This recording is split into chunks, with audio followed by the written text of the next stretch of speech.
안녕하세요, 여러분.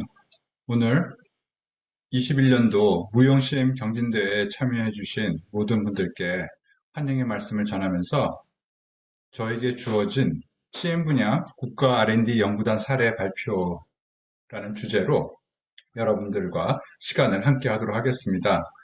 먼저 여러분들 최근 코로나 사태로 인해서 참 여러모로 어려운 상황일 텐데요. 이렇게 경진대회에 참여하셔서 자기 개발에 열심히 한 모습들을 보니까 매우 대견하고 또 응원의 마음을 가지지 않을 수 없을 것 같습니다. 말씀드린 것처럼 제가 오늘 담당할 내용은요, 저희 건설관리 분야에서 진행되고 있는 국가 R&D 과제를 소개하면서 과연 어떠한 연구들이 저희 CM 분야에서 운영되고 있는지, 진행되고 있는지 그런 것들을 이렇게 보여드리는 그런 자리를 가지게 되었습니다. 제 부제는요, 건설혁신 동력, OSC 역할 및 발전 방향이라는 주제로 발표는 진행하도록 하겠습니다. 저는 유아여자대학교 건축도시시스템공학과의 이준성입니다. 먼저 제 소개를 간략하게 드리자면요. 말씀드린 반대로 저는 유아여대 건축도시시스템공학과에 재직 중이고요. 또한 대학원에 개설된 빅데이터 분석학 협동과정 교수로서 또 교육에 임하고 있습니다. 오늘 사실은 여러 내용보다도 좀 진로의 고민인 여러분들에게 여러 다양한 길을 좀 소개해드리는 것도 또 의미 있는 일이라고 생각이 드는데요. 저 같은 경우도 저는 사실은 건축학과를 나왔는데 그 전에 흔히 말하는 반수죠. 저는 전기공학과를 먼저 들어갔었어요. 그리고 또 건축의 뜻을 품고 다시 시험을 다시 봐서 이제 건축학과로 들어왔는데 뭐 아시다시피 제가 공부하던 시점에는 건축학과랑 공학과가 분리되어 있지 않았었습니다. 그래서 저는 처음에는 멋진 건축가가 되고자 이제 건축으로 다시 전공을 정했었는데 또 막상 해보니까 건축이라는 그 설계라는 부분이 또 저랑 좀 이렇게 맞지 않는 부분들이 좀 많았던 것 같았어요. 그래서 또 고민하다 이제 대학원의 진로를 정할 때 흔히 말하면 지금 건축공학 쪽, 건설관리, 시공 분야를 제가 선택하게 되었죠. 그리고 또한 저는 이제 석사를 이렇게 지내고 학사 석사까지 하고요. 회사 생활을 뭐 현대건설이라고 제가 적어놨었는데 그 건설사 현장에서 한 6년 정도 근무를 했었어요.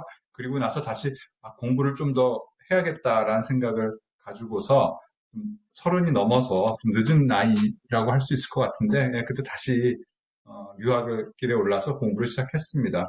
제가 뭐 제 사례를 전해드리는 얘기는 지금 이 강좌를 듣는 학생들 중에서도 진로에 대해서 아직 고민이 많은 친구들이 있을 것 같아요. 근데 너무 조급해하지 말았으면 하는 마음을 좀 전해드리고 싶습니다.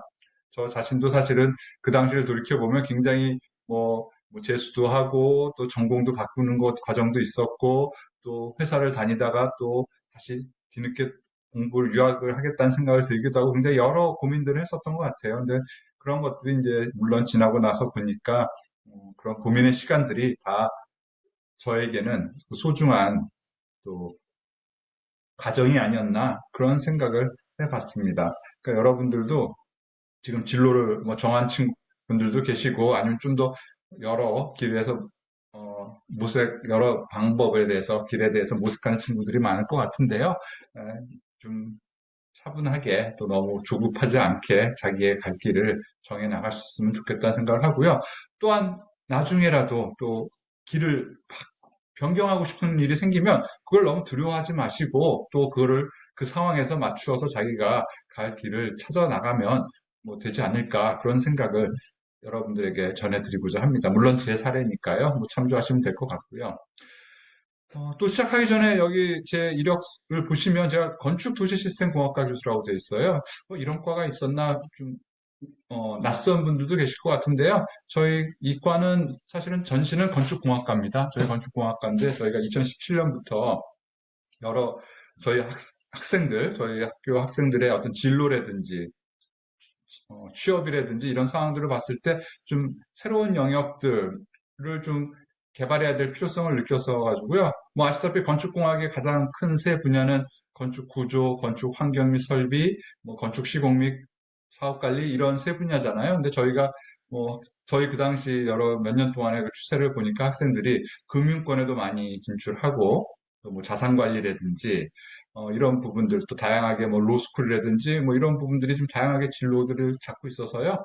저희가 좀 전통적인 부분들을 기반으로 하되 좀 새로운 영역, 그래서 도시 데이터를 활용하고 뭐 자산 관리라든지 부동산 관리라든지 파이낸싱 이런 쪽도는 어, 또 여러 가지 계약 제도에 관련된 부분이라든지 이런 분야들에 대한 어, 커리큘럼을 좀 보강하고 또 거의 관련된 교수님들을 모셔서 건축 도시 시스템 공학이라는 어느 정도 약간 융합적인 그런 전공으로 거듭났다라고 말씀드리겠습니다. 그래서 혹시 또 사회나 아니면 또 여러분들이 또 같이 활동을 할 때 이화여대 건축 도시 시스템 공학과 나온 친구들을 만나게 되거든. 네, 이런 배경이 있었구나. 또 알고서 또 보게 되시면 어, 또 친분이 더 커지지 않을까 생각이 들어서 간략하게 설명드렸고요. 또 이런 과의 변화에 대해서 또 말씀드리는 게 아시다시피 학교가 굉장히 변화가 어려운 조직 중에 하나이긴 한데요.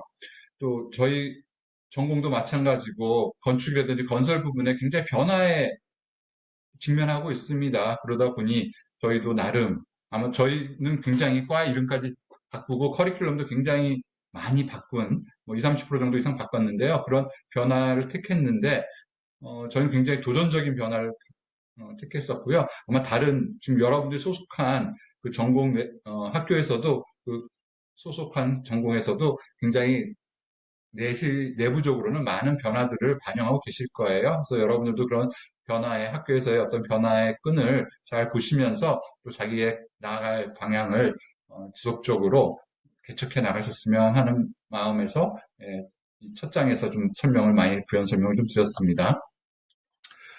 예, 이제 본격적으로 강의를 들어가도록 할게요. OSC, 제가 오늘 말씀드릴 건 이제 OSC 연구단에서 소개시켜 드릴 건데, OSC에 대해서 얘기는 이제 많이 그래도 좀 들어보셨을 거예요. 업사이트 컨스트럭션, 뭐, 탈현장 건설, 또는 제조형 건설, 뭐 이런 식으로 번역이 되기도 하는데요. 뭐, OSC라는 용어 자체로 많이 사용되고 있습니다.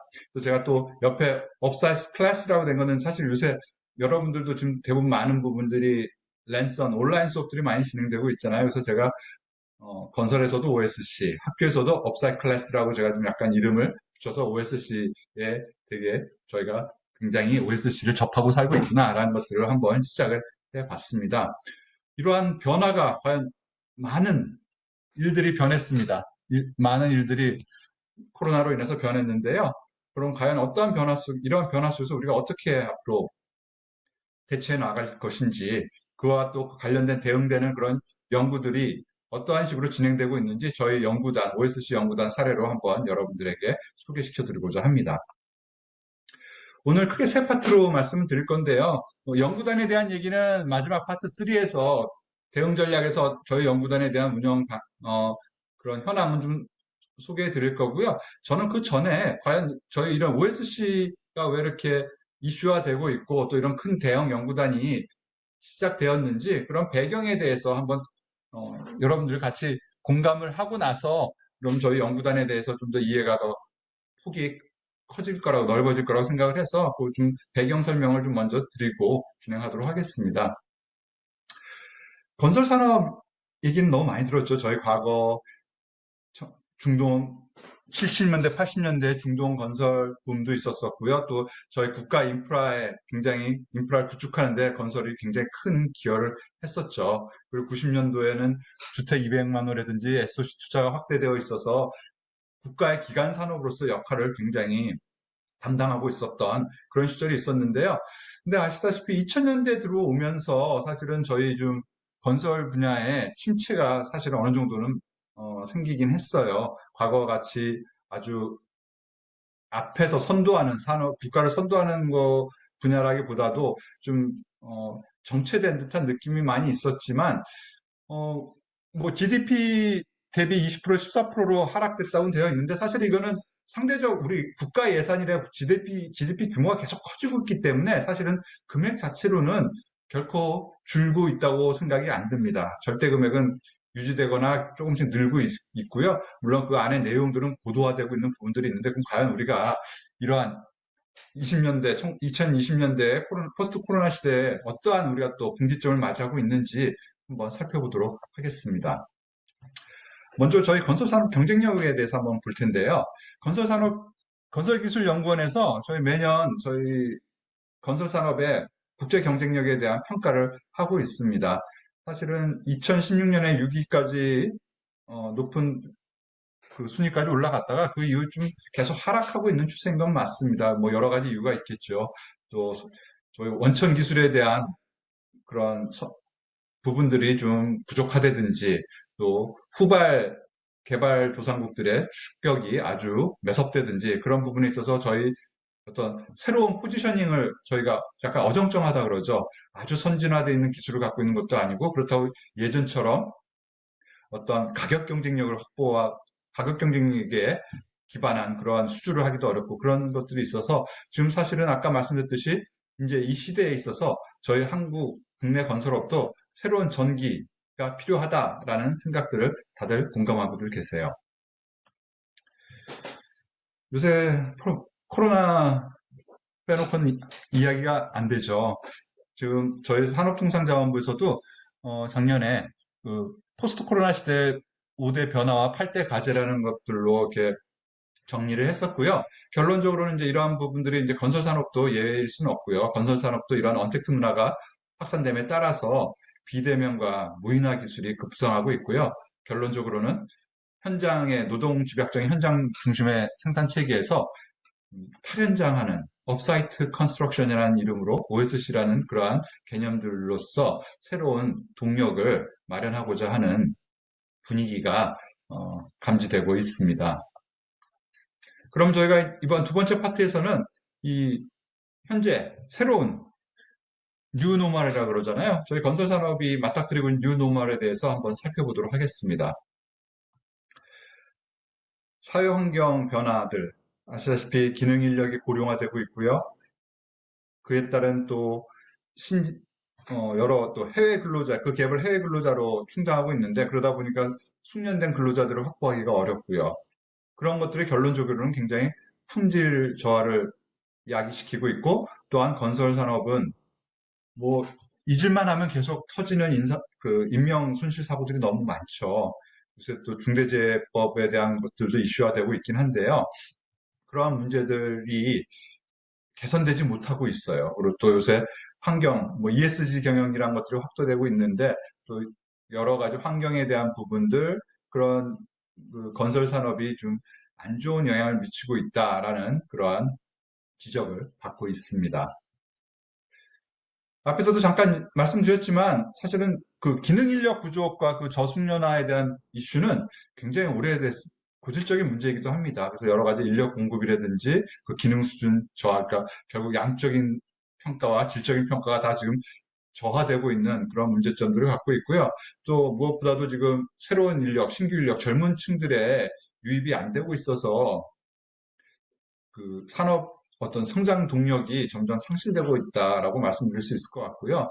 사실 외국인 근로자 좀 현장 혹시 견학 가보신 분들 계실지 모르겠는데 특히 골조공사 같은 경우는 굉장히 외국인 근로자들에게 의존하고 있어요. 근데 그나마도 이것도 지금 코로나 때문에 인해서 그 노동 인력의 이동이 자유롭지 않아서 굉장히 노동 인력 수급의 현장에서 어려움을 겪고 있습니다. 또 하나 뭐 뒤에서도 언급되겠지만 저희 나라 같은 경우는 노동 생산성이 현저히 또 낮은 것들을 평가받고 있어서요. 좀 문제점들이 계속 내재되어 있습니다. 또 최근에 코로나는 물론이고 그 전부터 저희 아시다시피 52시간 주 52시간 근무라든지 레미콘 8호제라든지 뭐 이러한 여러 노동시장이 환경이 굉장히 변했었고요. 특히 코로나 이후 여러 비대면이라든지 뭐 유연근무제라든지 이러한 것들 형태로 변화되고 있는데 아시다시피 건설 산업은 좀 그럴 수가 없지 않습니까? 그러다 보니까 어떤 새로운 생산 방식에 대한 기존의 방식과는 다른 생산 방식에 대한 그러한 고민들이 더욱 커지고 있는 사항이다라고 말씀드릴 수 있을 것 같고요. 뭐 산업구조 차원에서 한번 살펴보면요. 저희 디지털화가 굉장히 낮은 분야 산업으로 되어 있죠, 건설업이. 이 그림은요, 얼마 전 테드 강연에서 예일대 건축가 교수인 필립 번스타인 교수가 이 저희 건축 생산 과정에서 얼마나 그 데이터, 정보의 손실이 있는지 그런 것들을 보여주는, 설명하는 그런 자료였는데요. 왼쪽에서 보시다시피 지금 일반적인 건설 생산을 보시면 발주자로부터 설계자, 이제 또 구매 조달, 시공자 이런 식으로 일방향으로 흘러가는 정보의 흐름이 계속 진행되고 있습니다. 그 과정에서 굉장히 여러 정보들이 유실되고 있고요. 결론적으로는 클라이언트가 전체 정보에 대한 사업 진행에 있어서 정보에 대해서 제대로 파악을 못하고 있는, 그리고 뭐 클라이언트뿐 아니라 각 참여자들이 그냥 자기와 관련된 정보들만 알고 계속적인 지속적인 정보를 공유하고 재생산할 수 있는 그런 구조가 부족하다라고 말씀드릴 수 있을 것 같아서, 그런 것들을 극복하기 위한 여러 가지 디지털화가 필요하다. 여러 디지털화 도구를 통해서 이러한 쌍방향적인 서로 피드백이 원활하게 진행되는 그러한 구조가 필요하다라는 걸 설명했던 그런 도표입니다. 요새 키워드들, 코로나, 4차 산업혁명, 디지털 트랜스포메이션, 뭐 OSC, BIM 이런 키워드들이 건설에도 많이 들으셨을 거예요. 근데 디지털 트랜스포메이션, 뭐 디지털 전환이라고 번역이 되죠. 여기 말 그대로 새로운 그 사업 모델이나 또 제품, 또 서비스를 창출하기 위해서 여러 물리적인 요소들과 함께 디지털 기술을 통해서 이러한 통합화하는 그런 산업의 전략을 얘기하고 있는데요.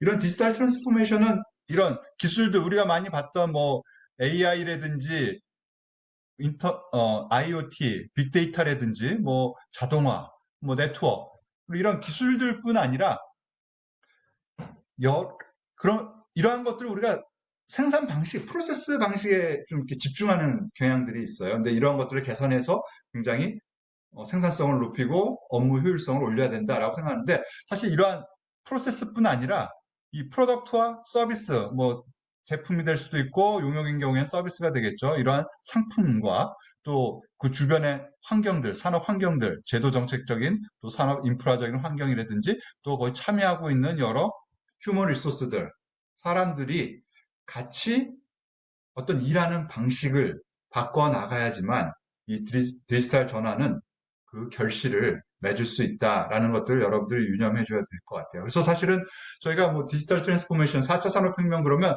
무슨 코딩하고 뭐 컴퓨터 사이언스 하시는 분들이 주도 그분들만의 어떤 영역이라고 생각하시는데, 사실은 그것뿐 아니라 직접 거기 참여하는 사람들과 일하는 서비스들에 대한, 그리고 제도 정책적인 이런 모든 분야들에 대해서 같이 협력해야 된다라는 사실을 잊지 않아 주셨으면 좋을 것 같습니다.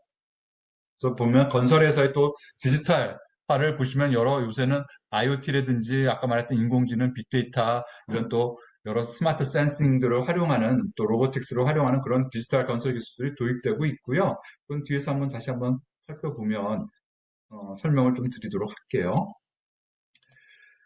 그러면 아까 제가 단순하게 어떤 기술뿐 아니라, 요소 기술뿐 아니라 일하는 방식을 바꿔야 된다라고 말씀을 드렸어요. 건설 산업은 아시다시피 굉장히 제조업에 비해서 굉장히 낮은 생산성을 보여주고 있고, 그에 따른 이제 수익성이 저하되고 있는 것들이 지속적으로 문제점으로 지적되고 있습니다. 여태까지 말씀드렸던 내용 중에 그 대안으로서 요새 떠오르고 있는 게 아까 말씀드렸던 탈현장인 OSC라고 말씀드릴 수 있어요. 공업화, 또 탈현장화, 제조업화 이러한 얘기들이 되고 있는데요. 그럼 뒤에서 제가 파트 3에서는 저희 연구단이 그럼 이러한 문제점들을 해결하기 위해서 어떠한 연구들이 진행되고 있는지 한번 소개를 시켜드리는 시간을 가지도록 하겠습니다. OSC라는 것은 아시다시피 전통적인 현장 생산 방식과는 달리 통제가 가능한 여러 가지 불확실성을 제거한 공장에서 여러 부재, 또 부재도 이것도 레벨이 뭐 단순 부재, 단일 부재일 수도 있고, 아니면 복합된 컴포넌트가 된 시스템일 수도 있고, 또는 완성체, 박스형 모듈러 같이 완성체 또는 뭐 MEP 시스템 같은 그러한 제품으로 생산되는 것들이 현장으로 운송되어 거기서 현장에서 조립되는 그런 과정인 거죠. 보시면 여러 엔지니어링 설계라든지 인허가는 같이 진행되죠. 여기가 전통적인 방식이고 아래가 OSC 방식인가 될 텐데 차이는 이제 공장에서 같이 그 현장에 이제 토공사와 기초가 작업될 때 이 메인 공사가 공장에서 진행되고 있는 것들이죠. 그러고 나서 현장에서는 기존 방식에서는 이런 토공사 끝나고 나서 이제 그 위에 이제 여러 기초와 끝나고 나서 지하층과 이제 지상층 공사가 진행될 텐데요. OSC에서는 이렇게 일부 지하층 공사가 진행되면서 이 아까 말씀드렸던 공장에서 제작이 되니까 현장에서는 이제 조립 설치가 되니까 이제 결국에는 요 시간이 세이빙이 되는 게 이론적인 그런 접근입니다. 그래서 굉장히 공기를 절감할 수 있는 여지가 많다. 무조건 OSC 한다고 공기가 절감되지는 않습니다. 굉장히 이거는 또 여러분도 들어보셨겠지만 프리컨스트럭션, 굉장히 계획 단계에서 굉장히 사전에 잘 계획이 되고 그것들이 관리가 돼야지만 원래 OSC가 목적으로 하는 품질 개선이라든지 공기 단축, 또 원가 절감, 또 안전사고 방지 이런 것들이 달성될 수 있거든요. 그런 부분들에 대해서 사실은 저희 연구단에서 진행되고 있어서 그런 부분들을 또 살짝 또 소개해 드리도록 하겠습니다. 기술의 변화인데 WEF 다 들어보셨죠? 4차 산업혁명이란 그 주제를 끄집어냈던 그런 단체 컨퍼런스가 되겠죠. 그 WEF에서 2018년도에 건설에 대한 앞으로 향후 건설업을 미래를 책임질 10대 기술에 대해서 발표를 한 바 있는데요. 뭐 보시다시피 뭐 많이 봤던 BIM이라든지 뭐 클라우딩이라든지 또 여러 가지 AR, VR이라든지 또 빅데이터 이런 뭐 3D 프린터 또 드론을 비롯한 자동화 이런 것들 보여주고 있는데 그 1번으로 보시면 프리패브화와 모듈러 컨스트럭션을 들었어요. 이것이 앞으로 향후 건설의 미래를 책임질 것이다 라고 얘기를 했었는데요. 이러한 스마트 건설이라고도 얘기하죠. 지금 스마트 건설도 저는 OSC 연구단에서 좀 소개를 시켜드리겠지만 지금 또 스마트 건설 연구단도 굉장히 큰 국가 R&D 과제가 시작이 됐고요. 작년에 그런 부분들을 보시면서 여러 지금 연구들이 CM 분야에서도 건설 분야에서도 진행되고 있다라는 걸 아실 수 있을 것 같아요. 보시면 여러 가지 로보틱, 벽돌 쌓는 로봇은 많이 사용되고 있고요. 뭐 3D 스캐너라든지 라이다를 활용한다든지 3D 프린팅 또 뭐 여러 가지 로보틱, 화세 로봇 같은 것들이 현장에서 많이 쓰이고 있죠. 또 디지털 트윈이라는 것들도 가상 현실을 또 구현한 디지털 트윈이라는 것도 또 요새 많이 활용되고 있고요. 또 아까 말씀드린 VR이나 AR을 활용한 여러 안전이라든지 또 시뮬레이션 또 여러 가지 검출 이런 부분들이 현재 산업에서 활발하게 적용되고 있습니다.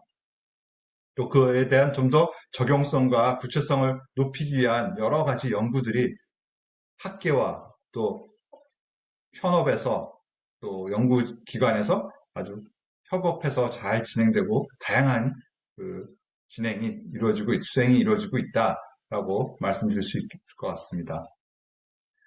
그러면 이제 세 번째 파트로서요. 제가 건설산업 미래혁신을 위한 대응 전략이라고 말씀드렸는데 결국 OSC 연구단에 대한 얘기를 이제 좀 드리려고 해요. 제가 말씀드렸듯이 이번 그 무형 CM 교육 과정에서 저에게 연구단 소개를 좀 해주십사 말씀을 드렸는데요. CM 관련 연구단에서는 어떠한 연구들이 진행되고 있는지 한번 살펴보시는 그런 시간이 되시기를 바랍니다. 미래 건설산업, 지금 건설산업도 요새 4차 산업혁명 또 여러 지금 포스트 코로나 시대에 굉장히 큰 도전에 직면하고 있습니다. 그래서 이러한 미래 사회의 도전에 직면해서 건설업을 저희는 Industrialized, Integrated, Intelligent라는 뭐 3I라고도 표현하기도 하는데요. 이런 세 가지 큰 범주 안에서 좀 더 건설 산업도 고도화될 필요가 있다라고 말씀드릴 수 있을 것 같고요.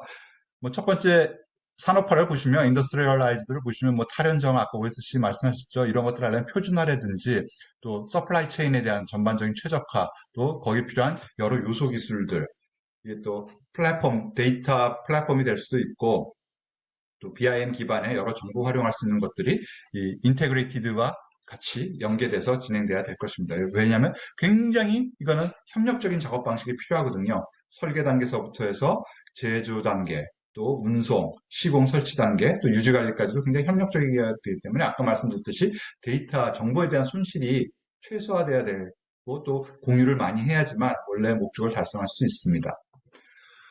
또 인텔리전트를 보시면 아까 말씀드린 4차 산업혁명, 여러 자동화, AI, 또 로보틱, 또 빅데이터 기반, 데이터 기반 의사결정 이런 것들이 진행이 돼야지 OSC가 달성될 수 있다고 보고 있고요. 지금 이러한 것들을 달성하기 위해서 저희 연구단이 이러한 범주 내에서 이런 세부 목표들을 염두에 두고서 연구단이 구성되어 있고 또 계획을 하고 있고 수행하고 있다라고 말씀드릴 수 있을 것 같아요. 일단 OSC에 대해서 다시 한번 간략하게 말씀드릴 텐데요. 흔히 OSC와 모듈러를 좀 혼동하는 분들이 꽤 있어요. 여러분들뿐 아니라 뭐 현업이나 또 학계에서도 이에 대한 의견들이 좀 많이 있는데요.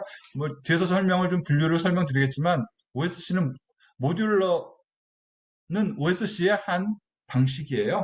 그 강제 모듈러, 철제로 만들어지는 어떤 그 박스형 모듈러는 OSC 방식의 한 부분이고요. OSC 안에는 여러 가지 소재를 쓸 수 있습니다. 뭐 철이라든지 또는 목재라든지 프리캐스트 콘크리트라든지 굉장히 다양한 소재들이 있는데 모듈러라고 하면 약간 그 박스형 스타일의 그 구조 형태를 말하는 거고요. 또 사실 프리패브가 OSC보다도 더 광의의 의미가 되겠죠.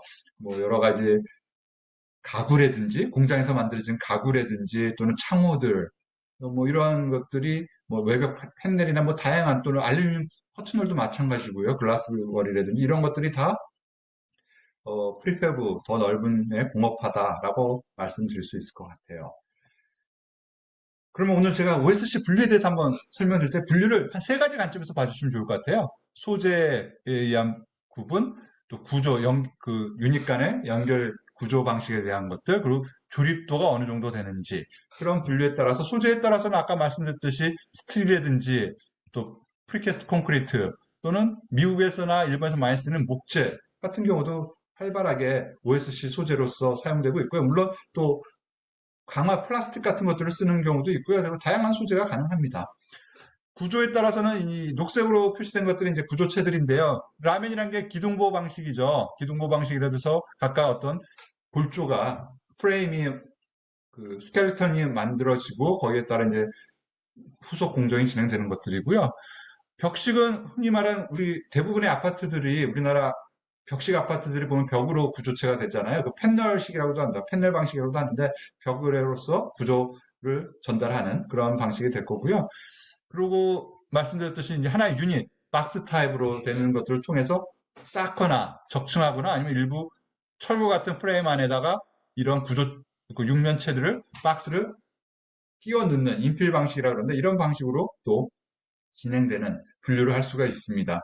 조립도에 따른 분류는 이런 부재, 엘리멘트 수준의 각각의 기둥, 보호 슬라브들, 벽체 이 정도 수준으로 현장에서 조립되는 경우가 있고요. 아니면 더 공장에서 더 조립돼서 창호같이 유리랑 프레임이 껴서 들어온다든지 아니면 외벽 패널 같이 복합 패널이 들어온다든지 아니면 MEP 시스템이 일부 더 조립이 여러 부품들이 조립돼서 들어온 것들이 현장에서 설치된다든지 그러니까 더 결합되어 있는 컴포넌트 파트로 결합되어 있는 부분들로 될 수 있고요.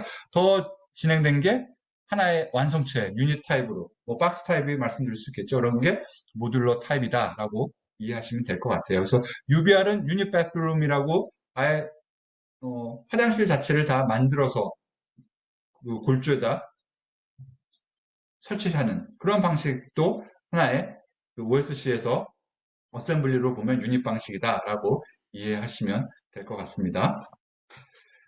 그래서 모듈러들 같은 경우는 이건 강제, 아까 말한 재료는 강제고 방식은 박스형, 그 유닛형인 것들이 많이 진행되고 있고요. 저희 평창 올림픽에 활용되었던 그 레전스 호텔이라든지 또 주거, 시범사업, 이것도 국가 R&D로서 이미 진행이 됐었습니다. 그래서 가양동이라든지 천안 두정에 그 모듈러 실증 사업들이 각각 SH와 LH에서 발주처에서 진행이 됐었던 그런 사례들을 소개시켜 드리고요. PC 같은 경우도 지금 사실 PC는 1980년대, 90년대 굉장히 국내에서 많이 활용되었어요. 적용됐었었는데, 그 당시 200만 호 주택 공급해가지고 굉장히 대단히 물량을 공급하느라, 그러기 위해 속도를 맞추고 좀 빨리빨리 짓기 위해서는 그 선택으로 PC가 선택됐었는데, 안타깝게도 이제 30년 전이죠. 그 당시에는 기술력이 지금만큼 안 됐던 거예요. 그러다 보니까 또 여러 가지 공장 관리, 품질 관리도 좀 안 되고 그러다 보니까 여러 PC라는 게, OSC라는 게 조립이잖아요. 그 누수도 좀 많았었고, 심지어는 부재가 탈락되는 경우도 생겨가지고 굉장히 심각했었습니다. 굉장히 지면에 보도되고 그래가지고 90년대 초반 이후에 완전히 공동주택에 있어서는 PC가 완전히 사라지게 됐어요. 그러다가 최근 들어서 2000년대 들어오면서 대형 물류센터라든지 지하주차장 같은 부분들은 PC가 다시 도입되기 시작했고요. LH나 SH 입장에서도 이제 새로운 생산 방식, 지금 아까 제가 앞쪽에서 설명드렸던 여러 산업이나 사회의 변화에 따라서 인력 투입보다는 이제 공장 생산의 제조 기반의 건설 생산 방식이 필요하겠다라는 생각이 이제 다들 국가 차원에서 들기 시작해서 그런 어떤 새로운 시도를 다시 하기 위해서 LH에서 작년에 벽식 방식의 PC 주택을, 여기 보시면 지금 벽체가 지금 설치되고 있는 모습들이 보여지고 있는데요. 그 벽식 방식은 작년에 시범 사업을 하나 했고요. 지금 또 기둥보 방식, 라멘조라고 하죠. 기둥보 방식이 지금 진행되고 있습니다. 그리고 또한 이제 이런 것들 시범 사업 한종씩 짓고 있는데요.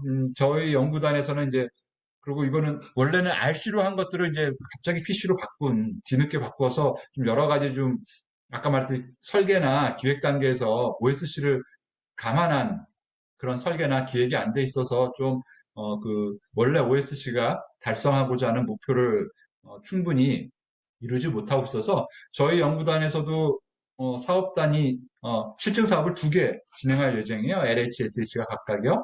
그 연구단을 보시면 그 앞으로 좀 OSC가 활성화될 수 있는 그런 기반을 제공하고자 지금 그러한 실증 사업들이 진행하고 있습니다.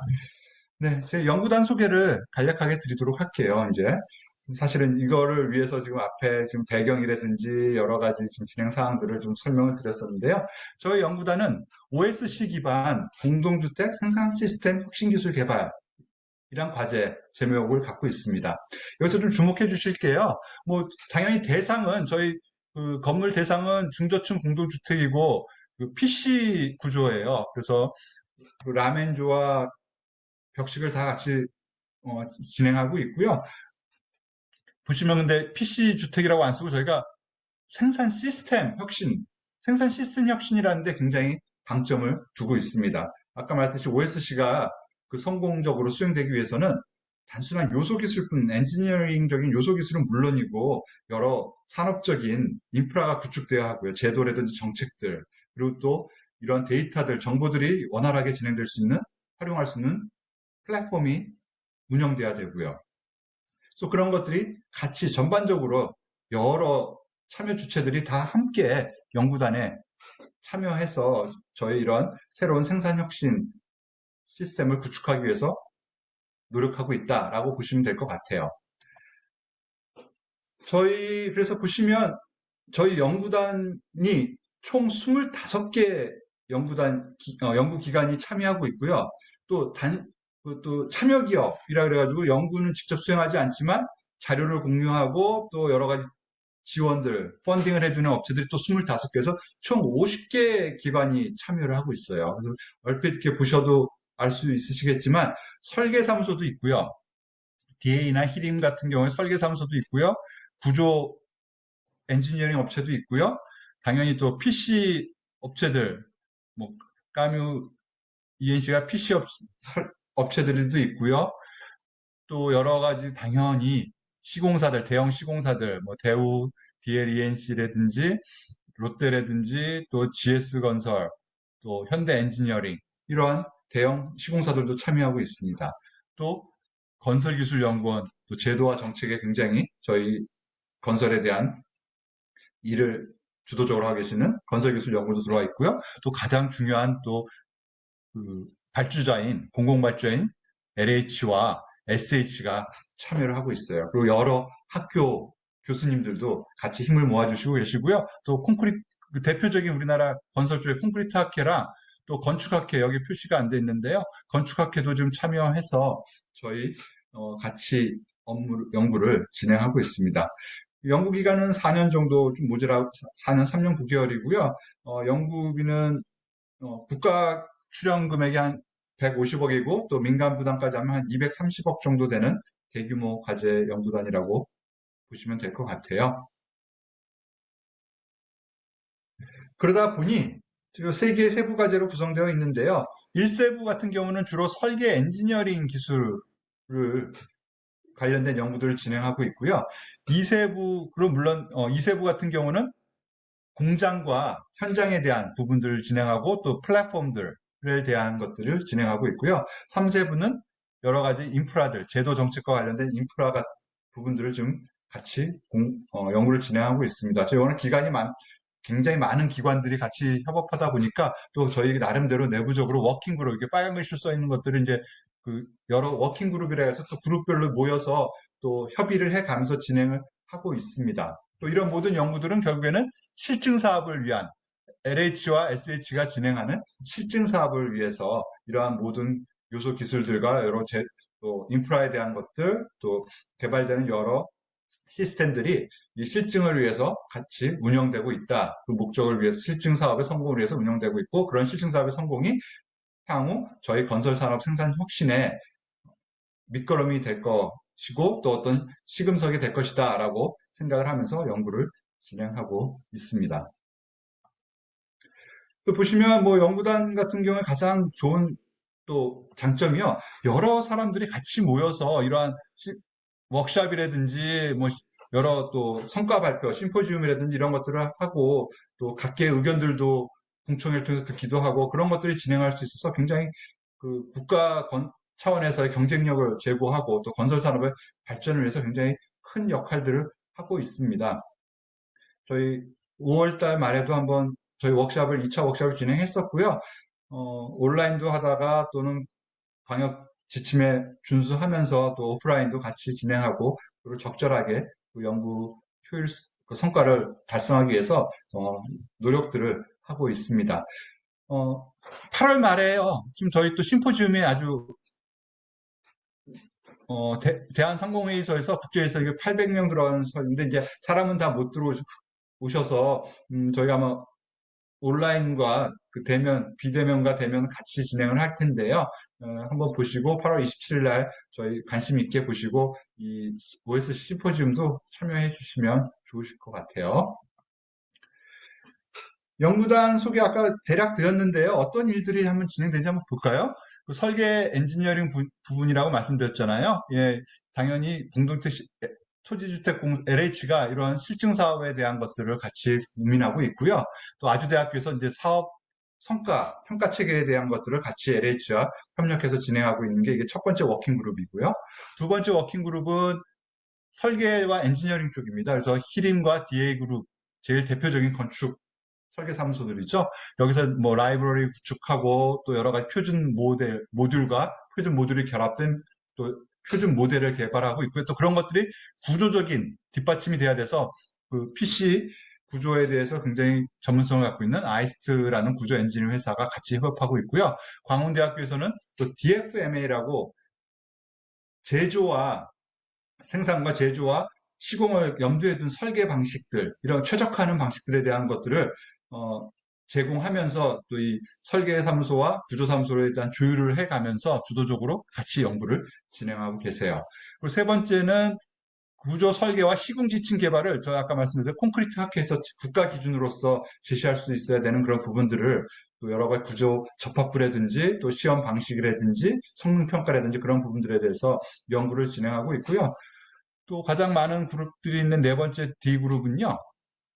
그 주거 성능을 확보하고 또 여러 가지 생산성을 제고하는 것들이 시공사들과 뭐 대우건설과 DL-ENC 또 까뮤 ENC가 여러 분야에서 주거 성능, 뭐 층간소음이라든지 또 단열에 대한 부분들, 또 공동체 누수에 대한 부분들, 또 옥탑층에 대한 옥탑층이 가장 공동주택에서 문제가 굉장히 좀 어렵거든요. 공기도 지연 많이, 상대적으로 많이 걸리고, 또 여러 가지 공사 비용도 많이 들고 그러는데, 그런 것들을 좀 건식화해서, 프리패브화해서 좀 생산성을 제고할 수 있는 방법들을 고민하고 있고요. 또한, 아까 말씀드린 UBR을 PC로, 예전에 UBR 보시면 이제 플라스틱 같은 걸로 만들어서 굉장히 저급화해서 물리고 그랬었는데, 저희는 PC로 UBR 시스템을 만드는 것들을 진행하고 있습니다. 그래서 그런 것들을 화장실에 워낙 공정이 많으니까 그런 것들을 생산성을 높일 수 있는 그런 고민들을 같이 하고 있어요. 이 세 분은 아까 말씀드린 공장과 현장에 대한 통합 관리를 하고 있고요. 또 플랫폼을 개발해서 아까 말씀드린 그 전체 생산 체계에서 정보 손실을 줄일 수 있도록 또 정보의 활용 효율성을 제고할 수 있는 그런 것들을 기술들을 개발하고 있고요. 그 플랫폼은 이화여대와 또 롯데건설, 또 연우 PC 엔지니어링, 또 로이테크원이라는 데는 사실 여기 건설 쪽이 아니라 물류에 대한 전문 기관이에요. 그래서 이 OSC라는 게 어떻게 보면 제조 기반이잖아요. 건설업의 제조화되는 거라서 어떤 그런 서플라이 체인에서 활용할 수 있는 그런 것들을 같이 플랫폼을 개발하고 있다라고 이해하시면 될 것 같고요.